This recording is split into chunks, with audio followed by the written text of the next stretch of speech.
Depression is the leading cause of disability in the world. In the United States, close to 10% of adults struggle with depression.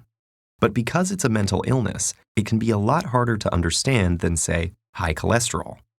One major source of confusion is the difference between having depression and just feeling depressed. Almost everyone feels down from time to time. Getting a bad grade, losing a job, having an argument, even a rainy day can bring on feelings of sadness. Sometimes there's no trigger at all. It just pops up out of the blue. Then circumstances change, and those sad feelings disappear. Clinical depression is different. It's a medical disorder, and it won't go away just because you want it to. It lingers for at least 2 consecutive weeks and significantly interferes with one's ability to work, play, or love. Depression can have a lot of different symptoms: a low mood, loss of interest in things you'd normally enjoy, changes in appetite, feeling worthless or excessively guilty, sleeping either too much or too little, poor concentration, restlessness or slowness, loss of energy, or recurrent thoughts of suicide.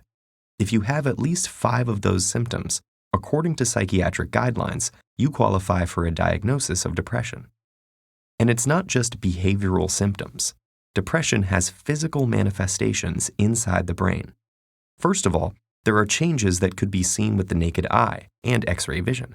These include smaller frontal lobes and hippocampal volumes. On a more micro scale, depression is associated with a few things: the abnormal transmission or depletion of certain neurotransmitters, especially serotonin, norepinephrine, and dopamine, blunted circadian rhythms, or specific changes in the REM and slow wave parts of your sleep cycle, and hormone abnormalities, such as high cortisol and deregulation of thyroid hormones. But neuroscientists still don't have a complete picture of what causes depression.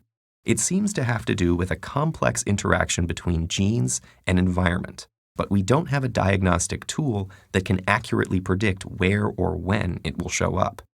And because depression's symptoms are intangible, it's hard to know who might look fine but is actually struggling.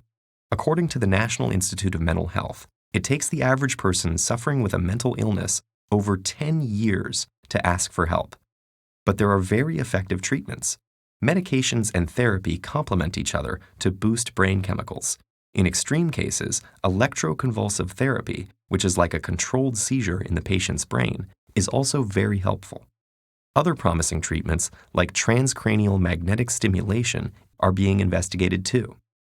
So if you know someone struggling with depression, encourage them, gently, to seek out some of these options. You might even offer to help with specific tasks, like looking up therapists in the area or making a list of questions to ask a doctor. To someone with depression, these first steps can seem insurmountable.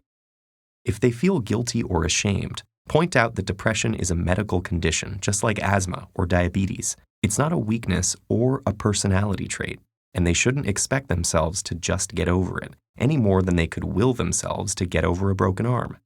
If you haven't experienced depression yourself, avoid comparing it to times you've felt down. Comparing what they're experiencing to normal temporary feelings of sadness can make them feel guilty for struggling.